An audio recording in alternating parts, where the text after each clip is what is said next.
Okay, I'm going to get started. Hello, everyone. Thank you so much for joining us. This is the pre-college 3-week credit program. This is the webinar for F1 visa applicants. The program is from June 28th to July 18th, 2025, and we're going to give you lots of interesting and important information today in the webinar. So before we get started, I do just want to run through what we're going to do. We will start with introductions. We're going to talk about applying to pre-college. Many of you might have already applied or might be in the process, but we'll walk you through all those steps to make sure that everything is complete. We'll talk about getting the F1 visa, entering the United States, getting settled once you are here in the United States, and then what happens at the end of the program. And we'll provide you with contact information. So let's get started with our introductions. Sophia Andali was not able to be with us here today, so I'm going to jump down to Judy. Judy, go ahead and introduce yourself. Hi, everyone. I am Judy. I am going to be the main contact person who's going to be reaching out to you all in regards of your I-20 when your I-20 is processed or any information that we need extra from you. So I would be in contact with you all soon. Okay, and next is Lex. Go ahead, Lex. All right, good afternoon, everyone, or good evening where you're joining us from. Like Kara mentioned, my name is Lex. I'm actually a sophomore at the University of Miami, so I'm an undergraduate student, but I have the pleasure of working with this team here in the pre-college office. I'm an international student myself from Montreal, Canada, so a lot of the questions that will be answered today, I'll hopefully be able to answer myself and speak from experience, but also help you folks out, and we're looking forward to having you join us this summer in Miami. All right, great. And I am Kara Wenig-Mori. I'm going to be doing the webinar today. I am the DSO for pre-college, that is the designated school official. So I am the one that creates the I-20s and has access to the immigration records. So without further ado, we are very happy you have decided to join us today. We're going to get started. I'm going to go through the presentation, but if you think of a question, please feel free to use the question and answer and put your question in there. Maybe Lex or Judy will reply back to you while I'm talking. And if not, we will have question and answer at the end so I can try and answer some of those questions. Also, I wanted to point out that if you are a United States citizen or a United States resident, or you're in the process of becoming a United States citizen or resident, this really is not the webinar for you. So what I would recommend is you don't need to know this information. You can log off and just send us an email and we can contact you and tell you what we would need in terms of the process. For other international students that are not United States citizens or residents or in the process, you are in the right place, okay? The most important thing to know about this 3-week program is you must have an F1. You must have a student visa to attend this 3-week program. It is not optional. Okay, I know we have gotten in the past questions about ESTA visas, B1 or B2. None of those visas are acceptable for this program. It must be an F1 visa. If you have a visa different from an ESTA, a B1 or B2, and you want to ask us if you can come on that visa, please send us an email and we will get back to you, okay? But the majority of attendees coming from overseas must have a student visa, an F1 visa. So let's talk about applying to the program. As I said before, some of you might be already finished with this and some might still be in process. I wanted to point out that the deadline for applying is March 1st. So that is the very last day we can receive things. Let's talk a little bit about some of the documents that are required. We need a picture. I'm going to passport here. We need a picture of the biographical page of your passport, and that's very important. Please make sure your passport is not expired And please make sure the expiration date is at least 6 months out from the date of entry. If it is not 6 months out from the date of entry, immigration might not allow you into the country, and we don't want that to happen. So that's what you need to focus on for the passport.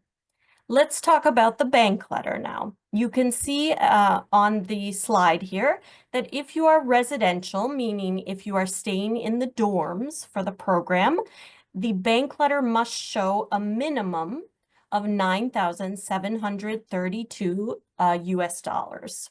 If you're a commuter, if you're staying off campus and coming to campus for the program, the bank letter must show at least 8,344 US dollars.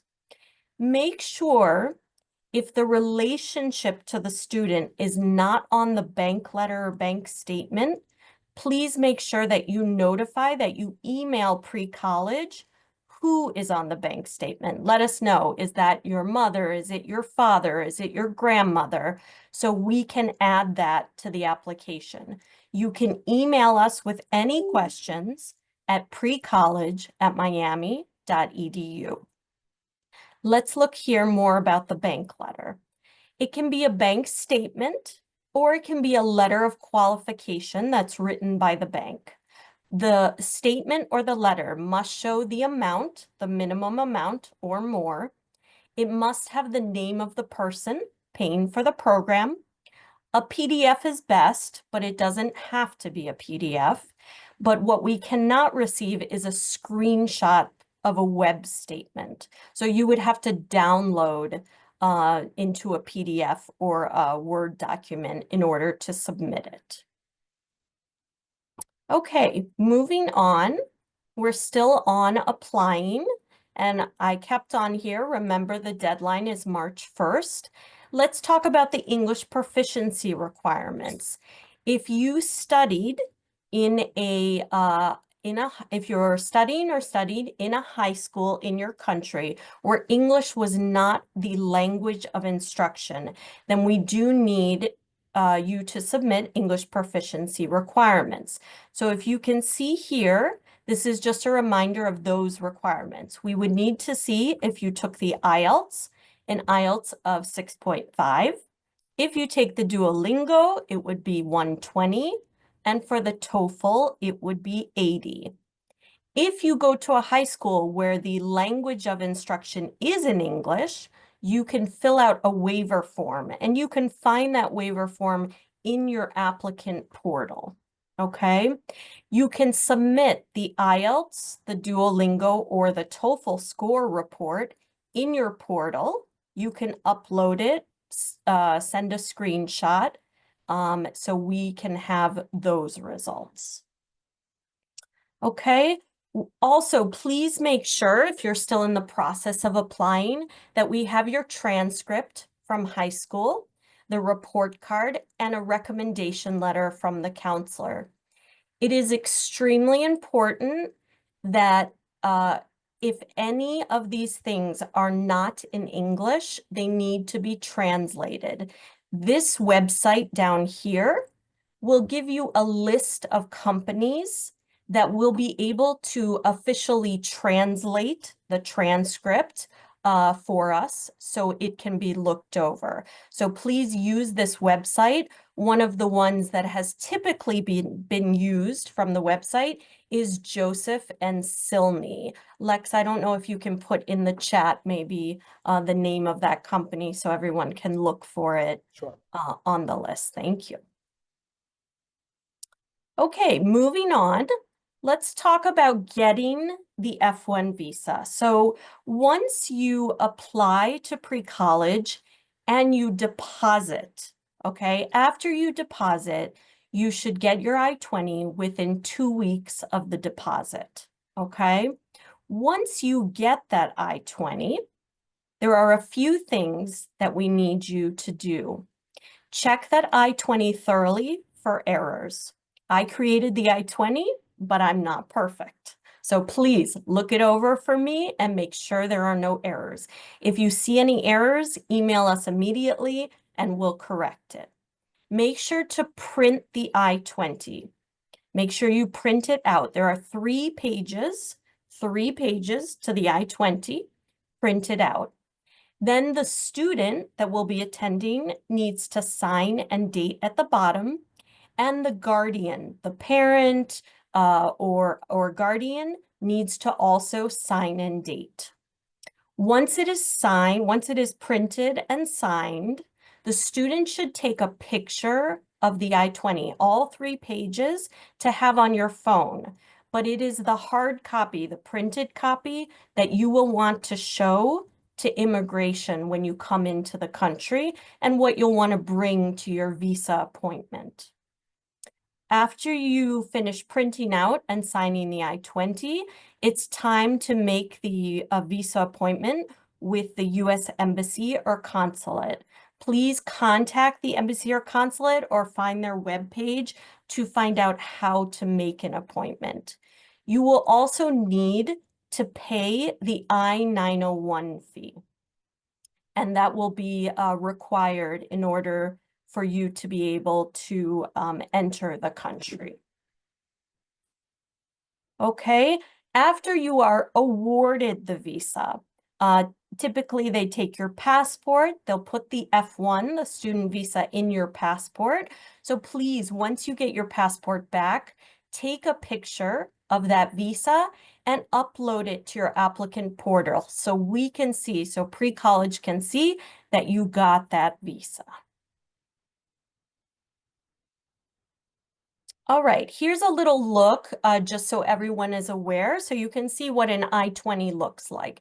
This is the first page of the I-20. Remember, I said that an I-20 is 3 pages, and you should keep all 3 pages together. But the first page is the one I want to focus on. You'll notice a few areas. Up here where I have the green star, you'll see that's where your SEVIS ID is. This is your record, your entrance record to the country, okay? The next one, the orange one in the middle, that's where the dates are for the program. So you'll see the start date of the program and the end date of the program there. So make sure that you that you're aware of that. Down here, where you actually see a signature, that is going to be my signature on the I-20. The first blue with the star is where the student should sign and then date. And finally, this last star where the arrow is sideways, this is where the parent or guardian will sign and date.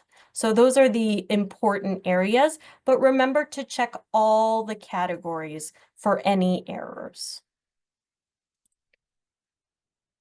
Okay, when it's time for you to enter the United States, the immigration rules say that you are permitted to enter the United States up to 30 days before the start date on the I-20. So if you want to enter earlier, you can do that. But please remember, if you are staying in the dorms are not available until check-in day, which is June 28th. So if you are staying in the dorms and you want to enter early, you will have to make other accommodations for where to stay until June 28th. The same thing with the last day. Dorms, you can be in the dorms until July 18th, but after July 18th, the dorms are no longer available. Make sure when you come into the United States, you have all your documents with you. You have the hard copy of the I-20, you have your passport, and you have that visa inside the passport. This is very important, this next point. This sometimes happens to students. Sometimes students maybe enter with their family or with somebody else. Please, please, please, and sometimes the immigration officer might not be focusing. Please make sure you tell the immigration officer that you are entering on that F1 visa. Because sometimes if you don't say anything, the immigration officer will see that you have a tourist visa and they'll say, oh, you're entering as a tourist. So they mark you as coming in as a tourist. If that happens, then you have to go to another office which is near the Miami airport, and you have to get it switched, and you would be required to miss class, and it is a big inconvenience. So please, when you're coming through immigration, please make sure you tell the officer you are entering on an F1 visa for the program so they can mark you as such when you come in the country. Once you arrive in the United States, you can check your entry status. So you can see to make sure that they marked you correctly as coming in on your F1 visa. The website is right here. So you can go to this website. We will be sharing this presentation, so you'll have access to all these links. You can go to this website, enter the information as it is in your passport, and you can check that the immigration officer put that you're entering on an F1 visa. We will also check this for you on check-in day on June 28th when you arrive to the program. Let me show you a little bit. This is called the I-94. This is the record that shows when you arrived and how you were coded when you entered the country. So if you see my arrow here, it's pointing at where it should say F1. This category, class of admission, might be in a different place now. I believe they've updated the form, but look for class of admission and make sure that that says that you entered on an F1. Okay, once you're here and getting settled, I just want to bring up some areas that are important to think about. Please know pre-college is going to do an airport pickup on June 28th. You will get an email soon with more details about that. So please make sure you have WhatsApp on your phone so you can communicate with pre-college at the airport and coordinate where you are so that you don't miss the pickup. The Miami International Airport has Wi-Fi, so you can get on the Wi-Fi and use WhatsApp, because I know for many of you, your phone will not have a signal when you first enter the country. Also, please make sure you have plans so that your phone will be able to receive text messages while you're in the program. This is important for you to be able to access some of the systems that you will use either during class or before class. So it's very important that you have a phone that will be working and can receive text messages. In case you need it, there is a SIM card desk at the international arrivals terminal at the Miami airport. So if you need to get a SIM card there, they do have a desk there. Also, so you're aware, pre-college will be going to Target. I don't know if you know what Target is. Target is a big store here in the United States that has anything you could want. It has bedding, it has things for your room, it has food, it has many things, and it's the perfect place to go in case you forgot something or you want to get something to have with you while you're here. That trip will be on June 29th. You'll get more information about the trip soon. Things to think about: if you're staying in the dorms, you don't need bedding. So you don't need to worry about sheets or pillows or things like that. You might also want to think about adapters. You're coming from another country. Our system here, for charging phones or devices may not be the same. So please look into the difference and maybe get an adapter before you arrive, so it'll work with the system in the United States. Okay, finally, that went fast. It's already the end of the program. So now, once the program ends, from an immigration standpoint, you have 60 days to leave the United States. Keep in mind, like I said before, the dorms close on July 18th. So if you are in the dorms and you want to stay a little longer after the program ends, you again will have to find other accommodations. But you are permitted to stay in the United States for 60 days after the program. At the 60-day mark, your I-20 record, your immigration record, will automatically close. So you must have left the United States by the time it closes. Finally, that's me. Okay, I am the international advisor. Like I said, I create the I-20s. I will be registering the I-20s after you arrive and check in with the program. If you have any questions as you go through your process at any point, please feel free, email precollege@miami.edu. Either Lex or Judy or I will get back to you as soon as we can, and we'll try to assist you as best we can. We're here to help you as best we can, but remember, it is your responsibility to maintain your immigration status and go through the steps as required. At this point, I would like to open it up to any questions. Do we have any? All right, so I have a couple questions which came through the Q&A. Reminder to those who are on the call right now, if you have any questions on anything that Kara has mentioned throughout the presentation, or if it's anything that perhaps Kara did not mention on the presentation that you'd like an answer to, you could put that in the Q&A now. I'll get started with a couple of the questions which did come in. Kara, someone's wondering, they're a citizen of a country that is not the United States. However, they speak English as a native language. Do they need to submit an English proficiency requirement? So if it's an English-speaking country, Judy, do you want to answer that one? So if it's a English speaking country, on your application, you should have put that your native language was English, but if you haven't, if you chose a different language, you can always fill out the waiver form on your status portal and say that English is your native language. Thank you. Thank you, Judy. Another question I have is someone asked if they're able to come into the United States 30 days before the start of their I-20, before the start of the program, while they're here, can they work? Can they do other things with their visa, or would that just be for them to be able to enter the United States ahead of time? Yes, it's just to enter the United States ahead of time. You are not permitted to work on the F1 visa. So it would just be to enter and get settled or be with family maybe before the program starts.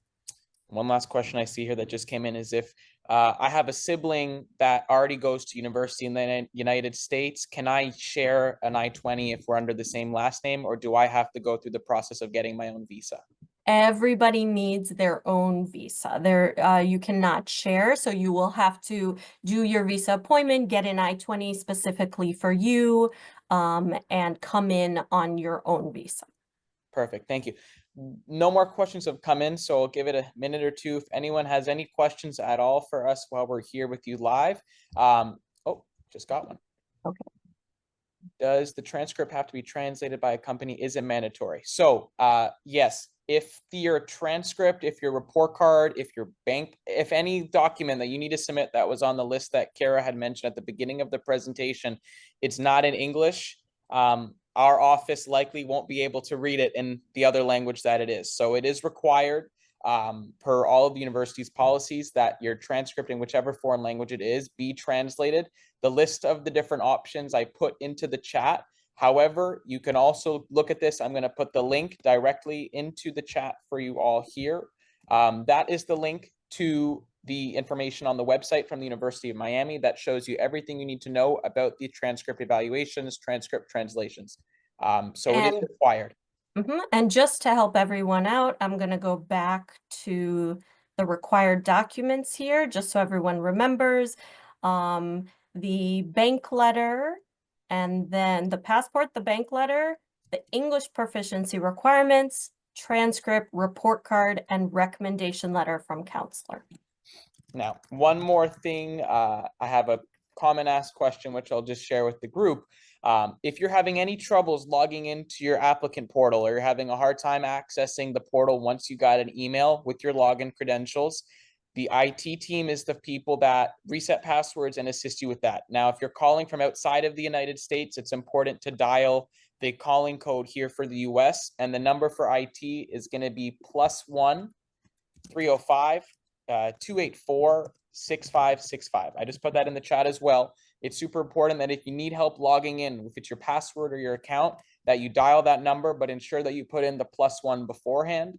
The IT team, they work 24 hours a day, 7 days a week. So whenever you call, even if it's, when it's convenient for you back home, they'll be there to help you out.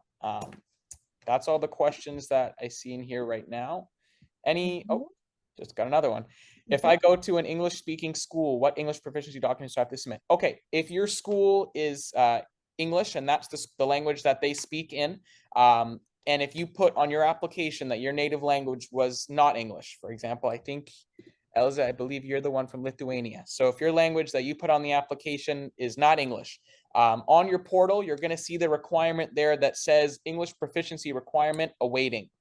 In order to get that waived for you, on the right-hand side of your portal, on the very bottom side there, you're going to see a form that's called the English Proficiency Requirement Waiver Form. On that form, you could fill it out and put your option as I go to a school outside of the United States where the language of instruction is English.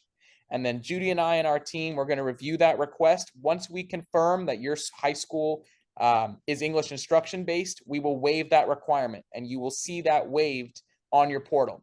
So fill out that form. It's on your portal on the right-hand side, and then just keep an eye on it maybe 2-3 business days later to see that it's been waived, and then you should be good to go. And if for whatever reason you're still seeing it as awaiting, or if we need any more information on that, we'll reach out to you. But your first spot to go for that would be to fill out the waiver form. Another student here asked, my father is a US citizen. Does that affect my F1 visa? I'll pass that to Kara. So that will depend on your status. Are you a United States citizen or resident? If you are not, then you would need to go through the same process as any other international student by getting the I-20 and getting a student visa. Hopefully that answers your question. If you have a follow-up, you can let us know. Another one came in here. We've already submitted all the documents. Many were in German. Do we have to resubmit? Yes. So to resubmit any documents that you may have previously submitted, which were not in English, the best way for us to update your file would be to email them to our office directly. I'm going to give you the email address there. I'll put it as a response to your question. It's precollege.docs. It's DOCS @miami.edu. Upload the translated English version of any of your documents that need to be updated for your application. And then once we receive those, we'll clear the old ones and put the new ones in so we can review your application as soon as possible. Another question is regarding the dorms.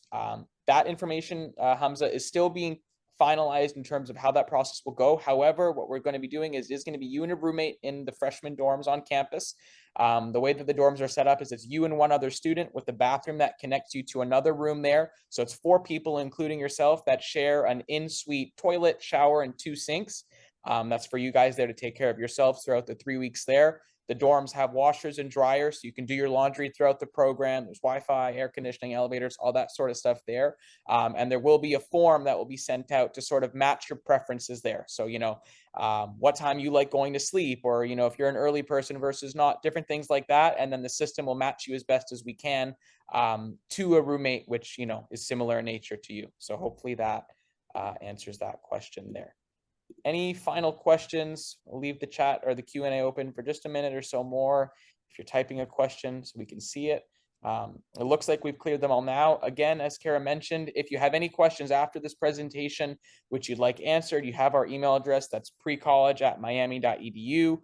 You can always email us with your questions. One of us will get back to you as well.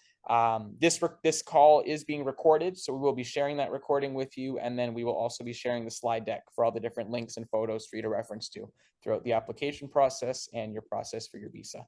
I'll pass it over. Thank you all so much for joining us today. We really appreciate it. And like Lex said, you will get a copy of this recording, and have a wonderful day. Thank you, everyone. Have a nice day. Bye.